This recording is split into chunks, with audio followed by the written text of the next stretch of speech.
From the Ticats Audio Network, this is the Ticats This Week with RJ Broadhead and Luke Tasker. The Tiger Cats are coming off a win. They sit at 5-7 and third place in the East Division. Welcome to Ticats This Week. I'm RJ Broadhead. He is Luke Tasker. So 2/3 through the season, Luke, and the record's 5-7. I know Tiger Cats would like it to be above 500, but when you compare it to last year, they were 3-9 at this point. So 5-7, one win back of Montreal at this point. What's your assessment on the first 2/3?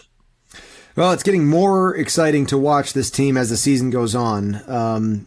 They look very different in a lot of ways. The game in Ottawa was encouraging. You know, you see some resilience that early in this season, you know, the Ticats were one of those teams where the perfect storm, it seemed like, had to happen for the win to get the win. You know, a little bit of adversity here or there, and it was really hard to overcome that. Now you see a team that's kind of battling through some wins, and in Ottawa and in BC were resounding victories. So more and more excitement building. It's getting more fun to watch, and I think Ticat fans should be hopeful right now at this point in the season. Still, certainly a chance at the playoffs and a team that's getting better. Do you feel the Tiger Cats have to beat a team like Winnipeg for fans to really believe? I have heard some fans say, well, 3 of their 5 wins have been against Ottawa, beat Edmonton when they hadn't won. That game against BC was terrific, but they have to find a way to beat a team like Winnipeg on Saturday, don't they?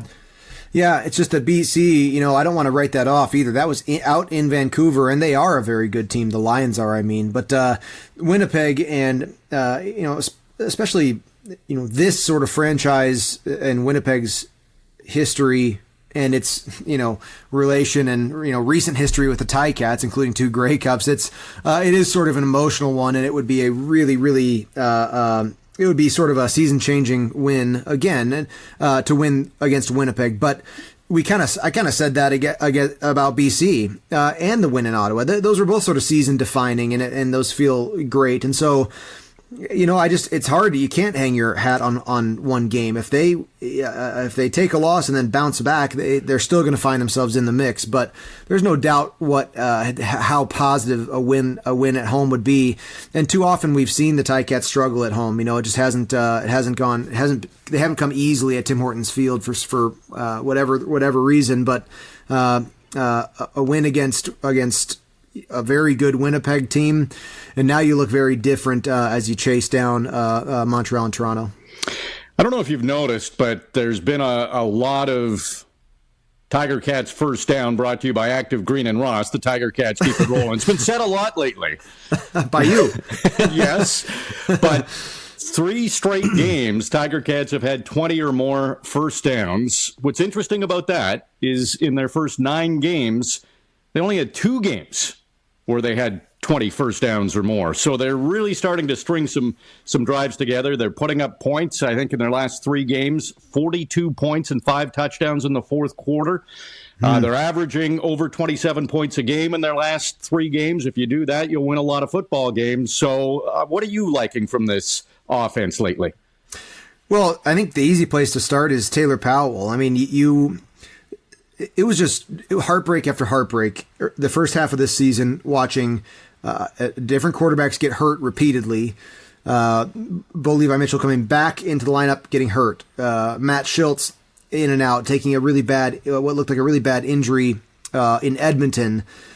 That lands on a very young Taylor Powell taking over. And now you've mentioned the one of the metrics that is for offensive production, first downs. That started to look really different now as Taylor Powell has gotten comfortable and that offense has started to continue to take shape. And you have, of course, Scott Movich taking over. And so, again, mid-season, you have sort of this interruption of now you've got sort of, you know, redefining an offense that was that you had been working on. And, you know, now they're kind of finding some legs here. And Taylor Powell, I don't know. I'm very excited to watch more of him this season. And of course, you know, we'll see how long he's going to be behind center if you've got 2 big CFL names healing as fast as they can. But yeah. But Taylor Powell, his ability to protect the football for the most part, and now coming off of this win in Ottawa, his ability to put it in the end zone, very promising.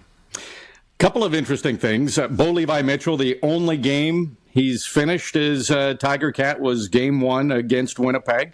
The other 2 games he got hurt. Matt Schultz now has been elevated to QB2, so he is the backup behind Taylor Powell, which is an indication. We saw it last game when Powell got hurt and had to miss a play. Kai Loxley came in, but I know I was wondering, will they go with Schultz? But he was QB3, so now he's been elevated, so he'll be the guy. So he has to be close. And it is interesting, and it's a good problem to have. Taylor Powell seems to be getting better every week, coming off a career-high 326 yards passing, another 3 touchdowns in the game, back-to-back games with 3 touchdowns, and no turnovers. There's no secret. When you don't turn the ball over, you have a good chance of winning. It's happened twice in the last 3 games. Tiger Cats have won both of those games. I remember talking to Scott Milanovich when he got here, Luke, and that was the first thing he said. We turn the ball over too much. We have to limit that. And that message has gotten through. It's not a secret. You don't turn the ball over, you're going to win a football game.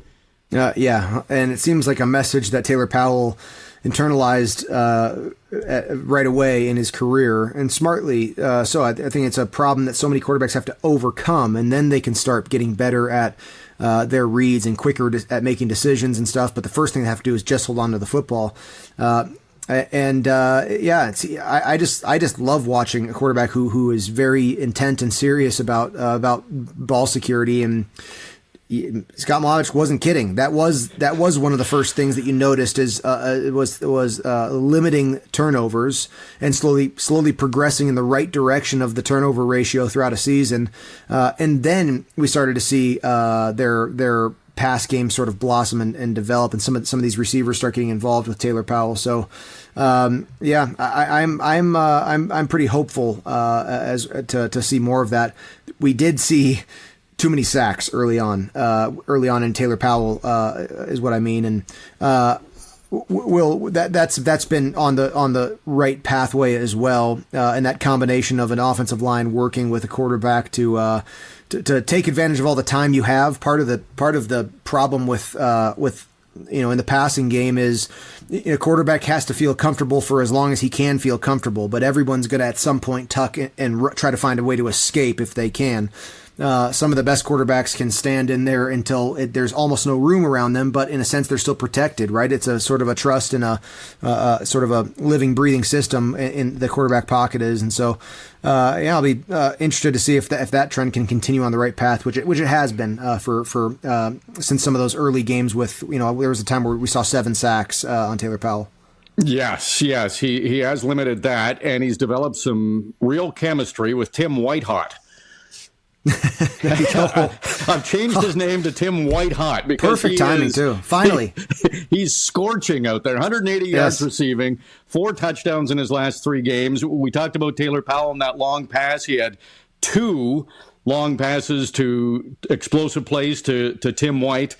Are you seeing anything different from Tim White? He had that little lull a few games ago, but he's absolutely white hot right now. Yes.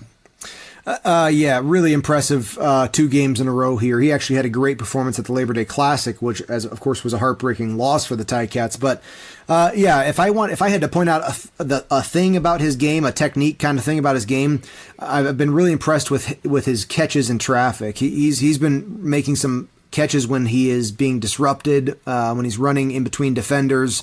Big hit risk type of catches. We've seen him come down with the football very well. He's always tracked down the long ball pretty good, and we're seeing that on those attempts. But it's a progression of a guy who's a speedster, a track runner, into a route runner, and we're just seeing him really develop into a very, very good receiver. How about the Tiger Cats offense? In the red zone in the last 2 games, they've gone 6 for 7. They're starting to produce in the score zone. Yeah, totally different than what we were seeing early this year. Limited attempts in the score zone early on, but then even when they got down there, I mean, how many times did we see in the first half of the season a penalty right when they entered, that 20, 15-yard line area. So you got a 1st and 10 and you are pressing and all of a sudden now you're dealing with a 1st and 20 on the 25 or a 1st and 15 on the 20. Really disheartening and frustrating. And we saw it countless times. At times we've seen turnovers in the score zone and the execution is there. Part of that also is the increase of James Butler and the balance between the run and the pass that the Ticats have struck here, and they've just been able to be more efficient, more productive, and it seems like there's some confidence when they get down there as opposed to some hesitancy. You mentioned James Butler. It's kind of a comforting feeling. He didn't have his best statistical game against Ottawa, but the Tiger Cats still won, and he's such a good player. You know he's going to put up numbers down the road. So I kind of get a comforting feeling that the Tiger Cats can win when he doesn't have his best game. So when he does have his best game, they're going to win. It feels that way, doesn't it? Together, yeah. Yeah, and BC, he was just it was so explosive and such a difference maker. And I still would say, RJ, that part of the struggle early in the season was you either had a good run game or a good pass game in a given football game. And it wasn't like a little bit of both or, some good. It was like the whole team total rushing yards were 30, but you passed pretty well, or the inverse. James Butler had over 100, but you couldn't put the ball in the end zone and all that. So I think we're seeing a little more of a back and forth and some complementary running and passing. But I hope that you see that increase as well, where truly you have the ability to get the first down both on the ground and in the passing game. Toronto and Winnipeg are two teams, great examples of that, where they really have weapons and the ability to move the chains, both running and passing. And briefly, we touched about the score zone for the Ticats. And that's getting better. 6 out of 7, I think you said. I mean, that's a really good, impressive stat. That's a great conversion percentage as you get into the score zone. The inverse of that, defensively, we've seen some unbelievable stops in the score zone, including, a legendary stop that started with the Stavros Katsantonis tackle, followed by 3 short down stops in Ottawa. So I think you've got a team that's showing its teeth and is resilient right now. Yeah, 4 takeaways in that game for the Tiger Cats defense. Stavros Katsantonis had an interception, a fumble recovery. Ted Laurent or Casey Sales, they were both hugging the football on the Simone Lawrence quarterback sack where he stripped the ball from Crum. That kind of sealed it, and of course that goal line stand was unbelievable. They've been really good with those short yardage plays. Even going back to the BC game, on the opening drive of the game, BC goes for it, and 3rd down they get a stop, and you just felt the whole momentum change. Yeah, absolutely. And they had another one later in the game, a longer attempt that the Ticat defense shut down as well. I don't know. I just can't help but think of Simone Lawrence. You just see him all over the field, and you can sense his energy even from our booth there broadcasting, RJ, and it's not just Simone, of course, but that energy and the players around him, they've got a good thing going. Yeah, you follow the leader, and he's definitely the leader and leading by example. I know we asked him, and you're putting up some big numbers lately. He says it's just time. It's that time of the season. Like matter of fact, like it's going to happen. I'm Simone Lawrence. I make plays, and he does. Yeah. So Winnipeg, let's dig into this a little bit. They're coming off a massive win against Saskatchewan, and it tells me what kind of team they are. A couple of their losses. They lost to BC in Week 3. The next time they played BC, they beat them 50-14. They lost to Saskatchewan on Labor Day. Then last week, they beat them 50-6. They scored a touchdown on every possession in the first half. Like, they avenge those losses. Tiger Cats lost to Winnipeg in Week 1. This is a very important game. You've played against the majority of this Winnipeg defense, so you know them pretty well. I mean, it's a great football team. Again, they haven't changed a lot over the first few years, and we kind of saw that in Game 1. Like, they were clicking, the chemistry was there, and the Tiger Cats were just trying to get used to each other, it seemed. Yeah, absolutely. And yeah, you did see it's a result of a culture that you see when you watch that, the sort of the vengeance coming back after a loss. And you could tell that week 3 loss to BC, Winnipeg just wasn't right. Like didn't feel right with them, didn't sit right. They thought they were a better team, and it turns out that they were in the end. And yeah, they do. They have a culture that is a winning one. It's funny. It makes you think back. This has been building this version of Winnipeg football in 2019. Beating us in the Grey Cup there, and then really hitting the scene and having a great season the following year, consecutive Grey Cups, and it was dominant last year, and then they lost to Toronto. And you think, like, this is an interesting storyline, these Blue Bombers and the wins that they've got, and then the Grey Cup that slipped away from them, and it just is sort of a CFL reminder about what could still come in this season. It just is. It's been a Winnipeg, Toronto, and BC CFL this year. I mean, those teams have been at the top since the start and are playing very, very good football.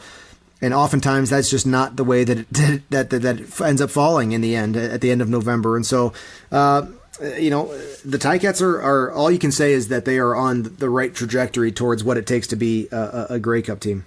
Yeah, Winnipeg, no weaknesses, Luke. The net offense, they're number one.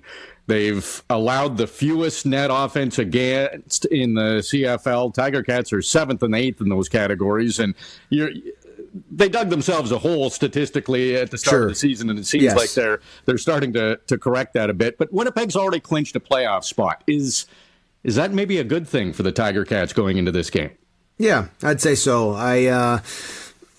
Sometimes that can give you some energy, meaning from the Winnipeg side. That sometimes you get a little boost on that. You can play free knowing that it's sort of locked in there. But at the same time, you could imagine a road trip, locked in the playoffs and a road trip. Still a lot of time until those playoff games that matter, and maybe you catch a few guys slightly off guard or maybe not totally in the zone, as we say. And so you never know. And the Ticats have every reason and are hungry to continue fighting. So. Hard to say, very subjective there, and goes player by player and team by team. Yeah. But I would say it's probably not a bad thing.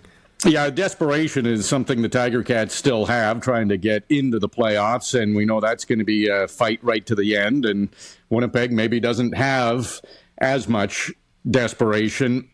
Tiger Cats are coming off that win against Ottawa, Luke, where they had 3 days rest. Are you worried they've had too much rest this week?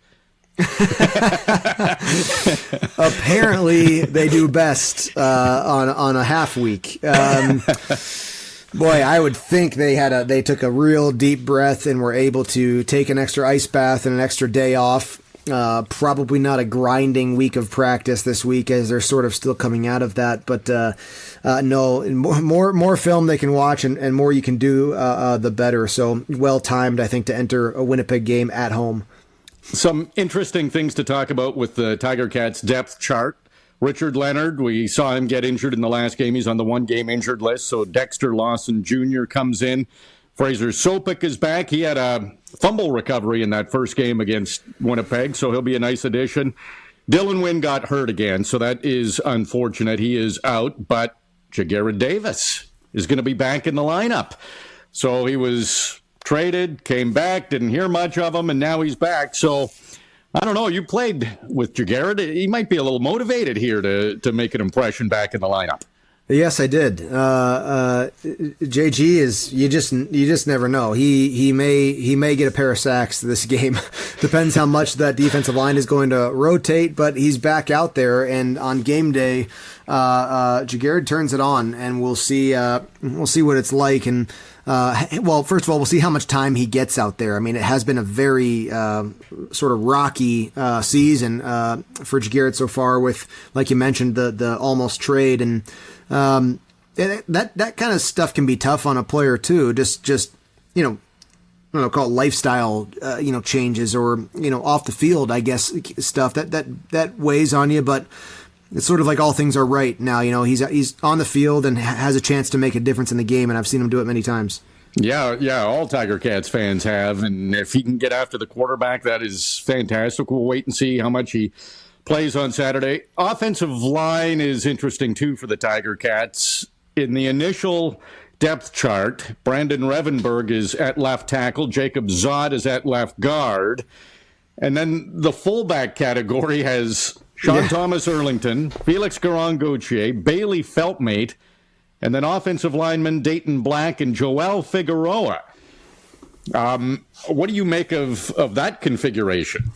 Well, I think it's a little bit of CFL-ery, just like I don't know what's going on here. They've got ratio issues to deal with, and I don't think that there is a serious or maybe substantial strategic move here. I don't know how much we're going to be seeing the 10-year left tackle veteran Joel Figueroa actually play fullback. I tend to doubt it, RJ, but I guarantee you're going to have a great call if he does line up back there. It'll be fun to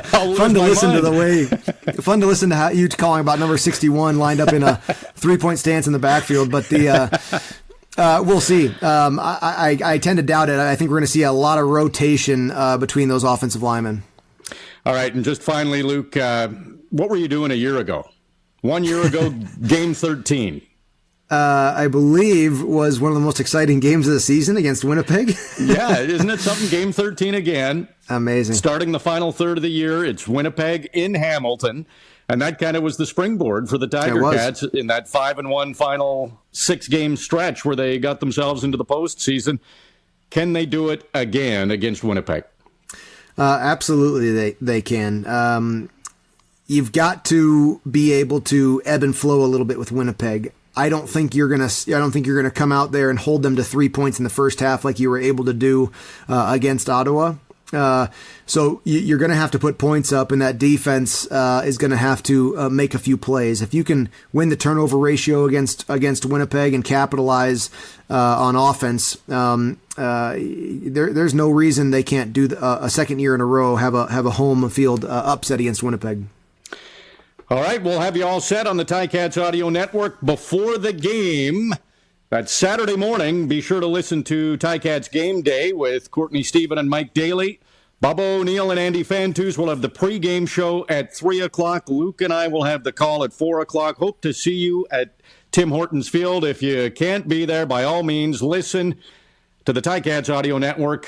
Listen.ticats.ca. Luke, I can't wait for this game, and maybe again it's a chance for the Tiger Cats to start this final third, get off to a good start. The one other thing here, Luke, that we should address, and we'll see what happens tonight. So we're doing this show on Friday. Montreal plays Toronto. If Toronto wins that game and the Tiger Cats can beat Winnipeg, all of a sudden it's a tie for second place. I know Montreal has the tiebreaker, but then next week on Ticats This Week, we're going to be talking about a home playoff game, the potential of it. Wouldn't that be something? Unbelievable. And at least, like always, the battle at the end of the season starts to become what things are in your control and what things are out of your control. So if that scenario plays out, the Ticats have it all in control, to make it a home field playoff. So we'll see how things shake down. All right, Luke, we'll see you Saturday. See you, RJ. Looking forward to it. Thanks for listening to Ticats This Week. Ticats play the Winnipeg Bluebombers 4 o'clock at Tim Hortons Field on Saturday. It's been another busy week for your Hamilton Tiger Cats. Luke Tasker and RJ Broadhead have covered it all, and now we would like to hear from you. Email us anytime at gameday@ticats.ca. Subscribe to the Ticats Audio Network on Spotify or wherever you get your podcasts.